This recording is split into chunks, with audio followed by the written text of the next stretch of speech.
Pourquoi avoir entrepris cette somme monumentale en islam iranien? À peine le livre est-il paru que les lacunes vous en apparaissent. Je dirais cependant très brièvement que ces 4 volumes, ces 4 tomes représentent véritablement un quart de siècle de travaux et de recherches et d'expériences vécues en Iran. Je crois que nous manquions totalement d'un ouvrage qui montrera aux Occidentaux l'aspect spécifique de l'islam iranien. D'un aspect spécifique non pas sous l'aspect des vicissitudes politiques, mais justement, comme je l'ai souligné dans le sous-titre, des aspects spirituels et philosophiques. Il y a une profonde différence entre les aspects philosophiques, les aspects spirituels vécus dans l'islam iranien et celui du reste de l'islam. L'Iran n'a jamais été coupé de ses origines zoroastriennes, pré-islamiques, et on les retrouve constamment présentes dans tous ses efforts spéculatifs ou toutes les démarches de sa pensée et de sa conscience.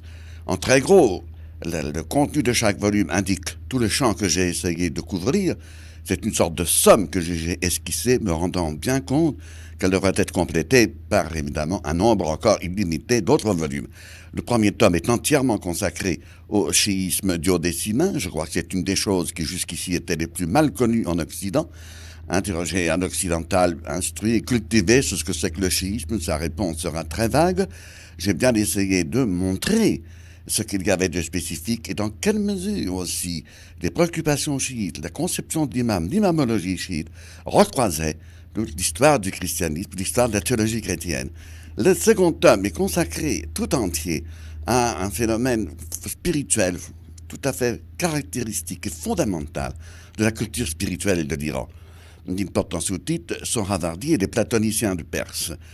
Sohravardi, c'est un jeune philosophe du XIIe siècle, mort à 36 ans, martyr d'ailleurs à Alep. Il avait une imprudence de quitter son Iran natal. Mais son œuvre restauratrice a été quelque chose de considérable qui a marqué toute la culture spirituelle de l'Iran jusqu'à nos jours. Délibérément, il a voulu rapatrier en Iran islamique les mages hellénisés, ressusciter la théosophie des sages de l'ancienne Perse, toute leur philosophie de la lumière et des ténèbres. Le troisième tome, alors, saisit des aspects très divers où les Occidentaux retrouveront certainement des choses qui leur sont familières. Il y a tout le chapitre, qui est le livre 3 de l'ensemble de l'ouvrage, consacré à Rosbihan Bakri de Shiraz, au XIIe siècle également, et aux fidèles d'amour.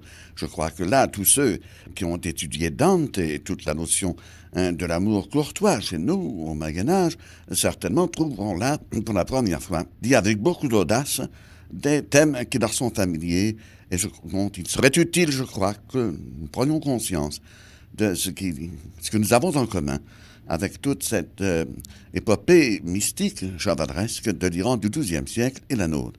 Le même ouvrage contient pour la première fois aussi une confrontation entre chiisme et soufisme, pour laquelle on est très peu au clair dans nos propres histoires, dans nos livres en Occident. Il y a là 3 ou 4 grands personnages. Haïdar Amouli, une figure prestigieuse du XIVe siècle. Saïd-ud-Din Torkeh, Ispahani également. Et le troisième, Alauddin Semdani, à qui nous avons toute une physiologie mystique, du corps subtil, qui est une chose d'un intérêt extraordinaire. Enfin, le 4e tome, vraiment, je crois, marque une apogée. C'est toute l'école d'Ispahan, avec la restauration de l'unité iranienne, lors de l'avènement de la dynastie safavide. J'ai appelé l'école d'Ispahan pour grouper plusieurs maîtres qui tous s'en inspirent, quelle que soit leur différenciation personnelle. 3 grands noms dominent ce livre, c'est Mir Damad, Mullah Sadra Shirazi, Qazi Saïd Koumi. Ce ne sont que des noms, je sais bien, tels que je les énonce maintenant, mais si l'auditeur veut bien avoir la curiosité de se reporter à cet ouvrage, il verra quelle puissance de construction, quelle puissance d'originalité, quelle ferveur spirituelle ont animé ces grands maîtres, à tel point même que leur influence est encore très vivante de nos jours en Iran. Les deux autres livres qui achèvent l'ouvrage, c'est celui, le 6e, qui est consacré à l'école Sheikri, qui a eu un rôle extraordinaire au XVIIIe et XIXe siècle en Iran. Et finalement, le dernier livre, le 7e livre, est tout entier consacré à la figure du 12e imam, l'imam présentement caché au sens, mais présent et visible au cœur de ses adeptes. Et j'ai voulu clore là-dessus l'ensemble de l'ouvrage, Parce que vraiment, cette figure du deuxième imam domine tout l'horizon de la conscience iranienne, de la conscience religieuse chiite. C'est une figure dont on peut dire que la conscience chiite, depuis 10 siècles, en est l'histoire.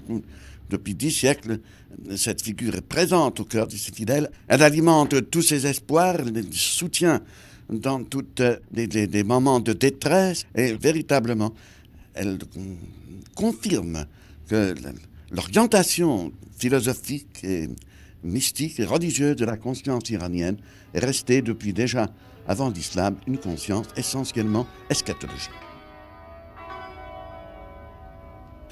Oui, on ne peut pas demander à un orientaliste d'être ego ipso philosophe. On ne peut pas demander non plus à un de nos philosophes, dont le grand travail surtout est de s'assimiler le grec et l'allemand, de consacrer également au persan et à l'arabe. Donc d'une part, nous avons une philosophie islamique qui est en quelque sorte emprisonnée dans ce que j'appellerais le ghetto orientaliste, avec des problèmes qui dépassent la spécialité de bons savants orientalistes, voués à l'histoire, à la philologie, à la numismatique. La philosophie, c'est autre chose. On peut être un bon germaniste sans être un philosophe. Mais réciproquement, du côté de nos philosophes, il y a un provincialisme dont ils n'ont pas toujours conscience. Il est tout de même dommage que, si je nomme des grands noms de nos penseurs iraniens, pas seulement du Moyen-Âge, mais de l'époque moderne, des 4 derniers siècles, ces noms sont des noms inconnus. Il me faut tout expliquer par le début de leur vie et leur œuvre. Je crois donc que nous avons une double tâche. D'une part, arracher la philosophie irano-islamique à son obscurité, à son ghetto, et en même temps, nous faisons bénéficier nos recherches philosophiques en Occident d'un apport qui les arrache à ce que j'appelle, nous appelons un peu sévèrement peut-être le provincialisme, mais vous le savez, c'est un mot qui est souvent prononcé. Et on peut prendre beaucoup d'exemples. Je voudrais dire, souvent, quand un ami se propose d'écrire un article, par exemple, sur quelqu'un, il dit « Ah, dommage que je ne sois pas un spécialiste ». Et je lui réponds toujours « Mais justement, mon cher ami, ces 4 gros volumes ne sont pas faits pour les spécialistes en premier lieu. Qu'ils y trouvent leur bien, j'en suis enchanté. Ils sont faits pour les philosophes, pour les historiens ou les phénoménologues en sciences religieuses. Habitués à l'Occident, j'ai fait un index énorme de plus de 100 pages, justement pour qu'ils puissent s'y retrouver.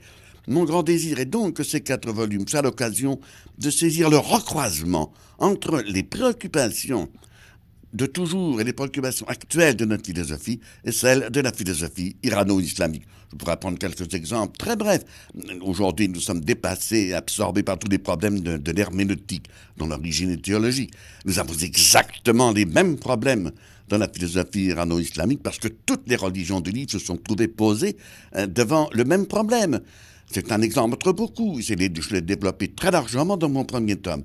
Je crois que quelqu'un qui s'entête orientaliste et simplement au courant des problèmes actuels de l'herméneutique va trouver là, avec enchantement, un tas de choses qui lui sont familières et sous un aspect très nouveau. Je crois que nous ne pouvons plus maintenant, pas un moment de plus, nous ignorer les uns les autres et ne pas instituer une collaboration sérieuse.